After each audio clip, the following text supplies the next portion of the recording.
So, welcome back sa aming channel and napakaganda ng cheese! Kaya so, naka-shades. Napakaganda kasi ng panahon ngayon dito sa Saskatoon. Ilang degrees ngayon? 7 degrees? 8? 5. Feels like 2. Napakaganda ng sikat ng araw. Ano? Yeah, pero sa labas malamig. Yeah. Pero okay lang. I mean, press ko na siya. Saan natuloy? Pero hindi, next week mag-snow ulit daw. Sabi, no? Nakita ko lang sa focus. Ang weather dito sa Canada, pinaglalaruan tayo. Kasi dito sa Canada, ang Buti na weather lang hindi mo hindi mo predict ang weather dito. No, mapipredict mo. Kasi unang-una, may weather. Hindi, kahit naman kung minsan ganyan. Tapos biglang... Dito kasi, dito daddy, medyo accurate. Pero makikita mo na mag-snow daw next week. So... Tanda mo, March, April, snow pa. 92% ng chances of snow sa Sunday. Weekends, yan na naman tayo. Pero at least, snow is okay as long as walang hangin. Kasi, pero pag may hangin, grabe. Kung umuulan lang ng snow, okay lang yun. Pero pag sinabayan ng hangin, ibang kwento na. Napakasakit sa kamay, no? So anyway, may pupuntahan tayong lugar. Doon na natin ipakita sa kanila mamaya kung saan yan. Kasi kami ay excited din at nabigla din kami ngayon. na explanations later. Well, mamaya na. So, yun. At punta na lang natin. Wala akong GoPro kaya hindi ko kayo next time mapakita kung papunta saan yun. So, yan. At doon tayo magkita-kita at may tatagpuin tayong tao. Yeah, late na kami. As usual, Filipino time. Yan. So, yan. Sunod dyan. Doon na. Ha? Malamig pala ngayon, ano? So, hello guys. So, ito yung possession day ng first house na nabili ni Joanna and ni Marco. Ayun, no? Actually, apartment condo siya. So, very inspiring actually yung kwento nila kasi wala pa nga silang 1 year dito sa Saskatoon and nakabili na kagad sila ng sarili nilang condo. Yun. Joseph. Ayun, no? Congratulations! Ayaw mo ito kanina. Sa loob pala. I-expect ko dito sa labas. Sa loob pala. So, yan. Nandito na tayo. Nandito na tayo. Siya yung dahilan. Kung ba't tayo nandito ngayon. Sa 4th weekend. Sa 4th weekend tao si Mrs. ang pinakadahilan. Kaya nandito tayo. Pinakadahilan. Yan. Sila ang dahilan. Yan. So, yan, nandito tayo kasi yun nga at papasok na tayo. May paribon pa. Baka natakaw, anong meron? Anong meron, sir? Ha? Nandito Nap. Siya magsasabi sa inyo kung ba't nandito tayo. Ayun, so possession nila Marco ngayon and Joanna dito sa condo na nabili nila. Very inspiring actually yung kwento nito kasi yun na nga kaka 1 year lang nila dito sa Saskatoon and nakabili kagad sila ng condo nila. So big thumbs up. Yan si Ma'am April, si Mrs. Ibonete. Daddy, mag-ubukas na ako, Dad. This is it. Ayun, kapapapit yung Buksan mo na. May ribbon pa pala.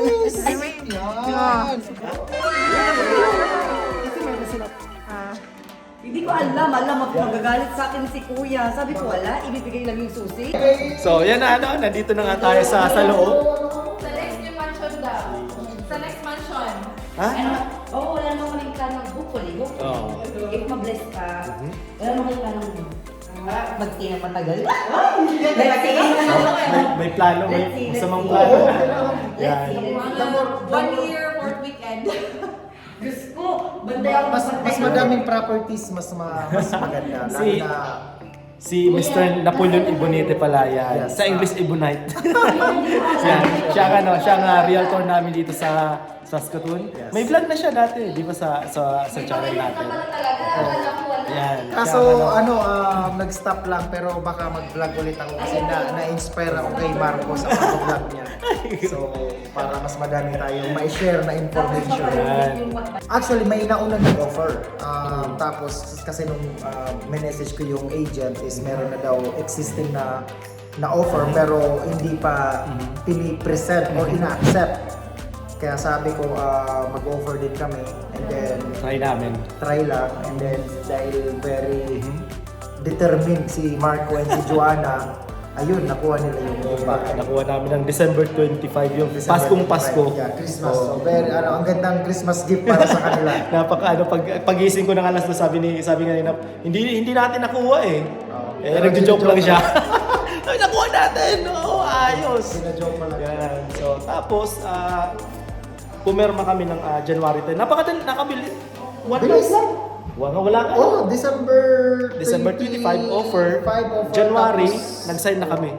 January 10. 10 yung removal of condition. And Ay, oo then nga pala. February Oo. 2, ngayon yung possession date. Possession So, date. almost I think 40 days din. Within 40 days lang na nakuha nila yung bahay. So yun, abangan nyo yung pangalawang bahay ni Marco. Ay, grabe. Kailan? Kasi ang balak talaga namin eh, hindi naman kami sana Lord, So, parang hindi naman kami masyadong magtatagal dito. Sana.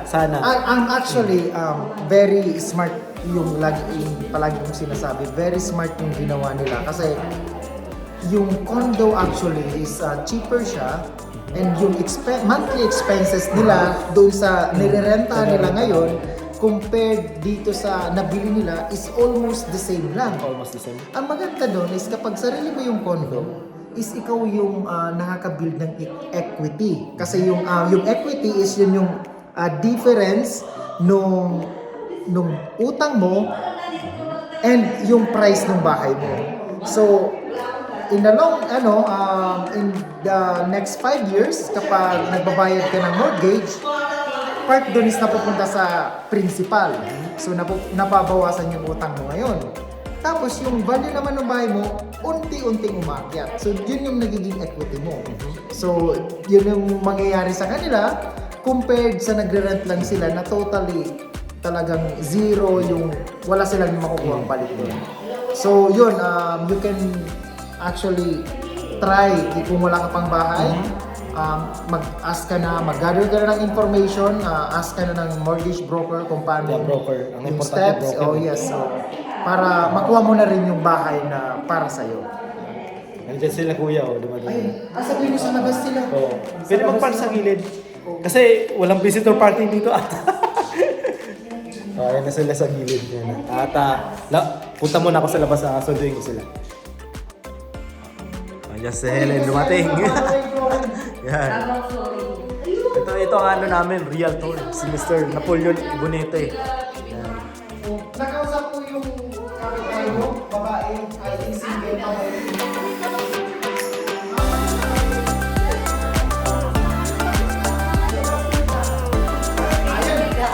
Yung last ni Marco, last ni Marco. Oy, pagka- Last, yan, video.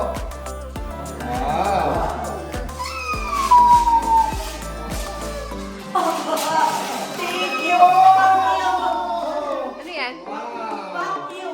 Wow! So, ibig sabihin, Wow! sabihin ako lagi ang maglinis. Wow! Ganda! Wow, ba talaga? Bakit Last kay Marco, yung kay Marco. Chick, come here. Kaya So, ibig kuya. sabihin ako lagi ang maglilinis. So, Ayan, last kay Marco. open mo. Wow! Bakit sa kanya? Bakit sa kanya? Teka. For hobby. Sabi Buksan mo ko, muna kasi last time na nagbukas ako, laman mani. Pag wala sa gato kayo din? Wow! Hindi sanay ito magbukas ng mamahalin na gift. Hindi alam kung ano. Hindi sanay, bro. Hindi sanay. Wow! Tunay talaga. Suportado talaga kami dito sa pagkakas natin. Wow! Iyak na yan! Iyak na! Iyo! legit talaga. Oh, picture! One! Sama ka na po. Isabel, sama ka dun. Sama ka, baby. One. Sila. Oh, dali na. Isabel, look. Show your gift. Show. 1, 2, 3. Wow! Sige akong bayad advertisement. Teka. Ay, wait lang. Ano yan? Referral. Wow. Pero teka, bakit isa lang to? Di ba si Reynald ba? Ay,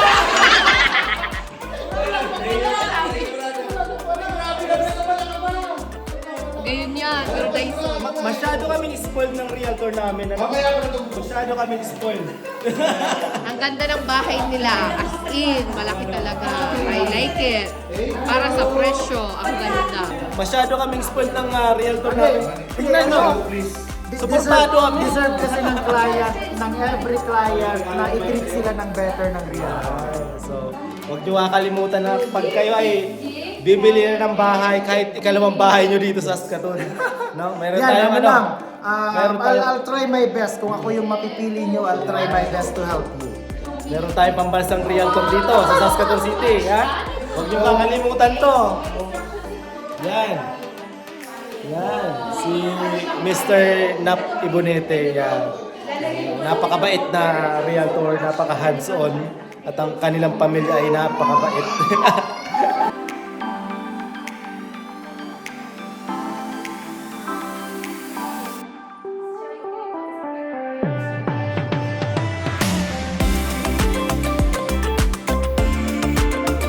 So, yan at thank you sa aming realtor at kay April, Mrs. Yeah. Immunity family. Immunity family. Hindi nyo kalimutan, ano?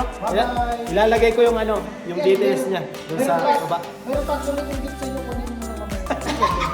Hindi sa atin. Sususi! Yung video na. So, kami na sa Kaya na lang mo lang Salamat. So, yun ano, umalis na sila. Umalis kasi may mga lakad pa. So, yun ano, ito nga yung nakuha naming condo dito sa Saskatoon na city. Nabili namin ni Mrs. Yan. Yan. At papakita ko sa inyo, papakita ko ng condo itong loob ng condo.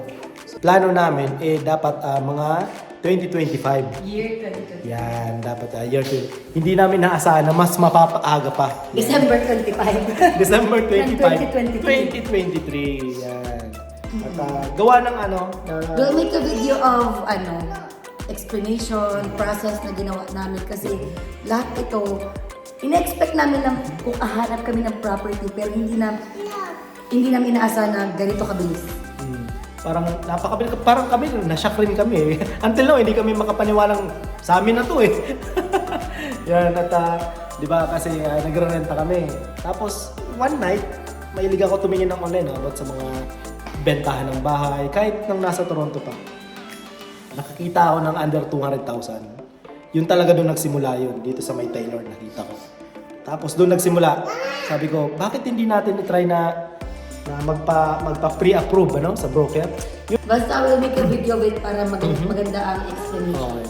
Kasi alam namin, una, takot din akong bumili ng property kasi it's a big responsibility. Tapos ang dami kong hindi naiintindihan. Though may background kami kasi si mama niya, madaming property sa Toronto. Pero syempre iba pa din pag yung sa amin. Yung sa amin. So takot ako. Tapos nakabili nga si na kuya, na-inspire kami. Tapos yun, basta. Kaya Tapos, hindi pa nagsisink in, pero yay, we have tapos biglang tum sunod-sunod na. Ang gagandaan pa to, sabi namin kanina, December 24, binisita namin tong property na to. Paglabas namin, kinausap namin sila, offer agad. Sabi ng realtor, ang pangalan nyo Mark. Sabi niya, mag-a-accept kami hanggang December 25 ng tanghali. Pero may nauna na sa amin. Sabi nga ni Nap, diba? May nauna na sa amin. Tapos, siguro talagang blessed na sa amin talaga to. Hindi yan handa. We decided na sabi kasi pagod na ako noon, mentally drained na ako. Physically, ito ang sipag maghanap ng mga i-visit. Ang Sabi ko sa kanya, asipag-sipag tama na muna. As usual, tumingin na naman siya. Yun na yun, December 24, pumunta kami. Nagustuhan namin yun. That's it. Yan. So, ito yung sala. Ito yung magiging sala namin. Bali yung, nakita yung aircon Yung aircon outdated na yan. So, papalitan namin yan. So, yung may-ari iniwan pa yung iniwan pa niya yung mga upuan nila dito. So, iwan namin kung ikikip namin yun, ay matatapon namin. Tapos, ito yung, yan. Ito yung... Yan, ito yung asawa ko. Tapos ito yung kusina. Yan.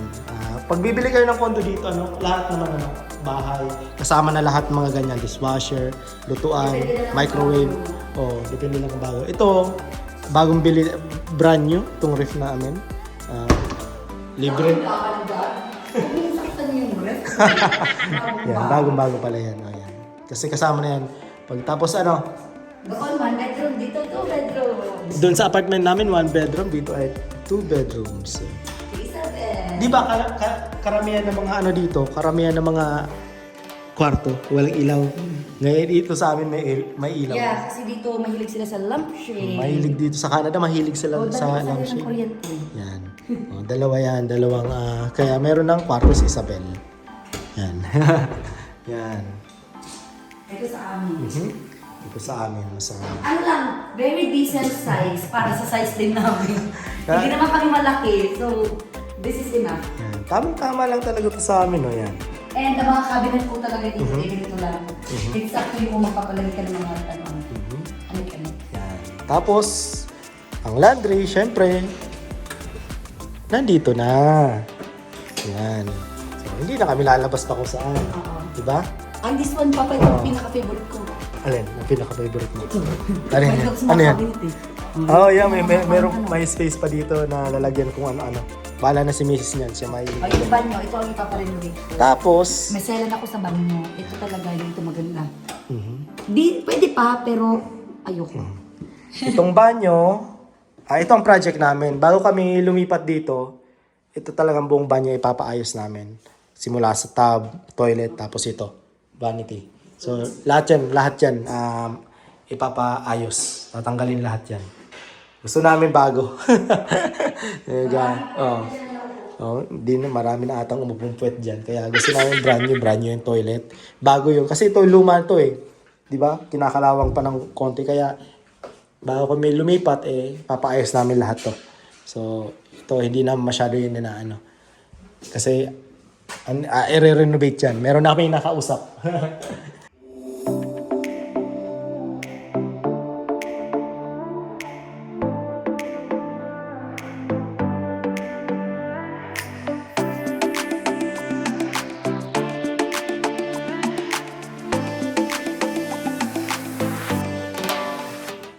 So yun lang, ganito lang kalaki yung condo namin.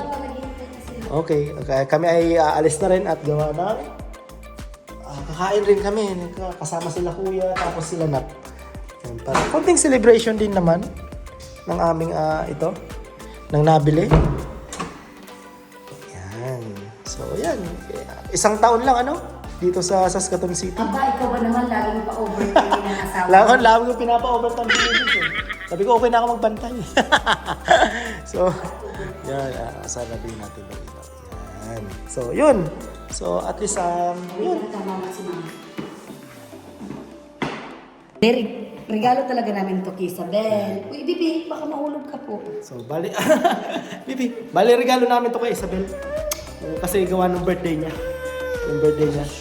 Yan. Tara, punta tayo dun sa restaurant na pagkakainan namin. No, pupunta tayo dun kila Tito Nap, tapos kila Tito Jack. Alright, doon tayo magkita-kita ulit.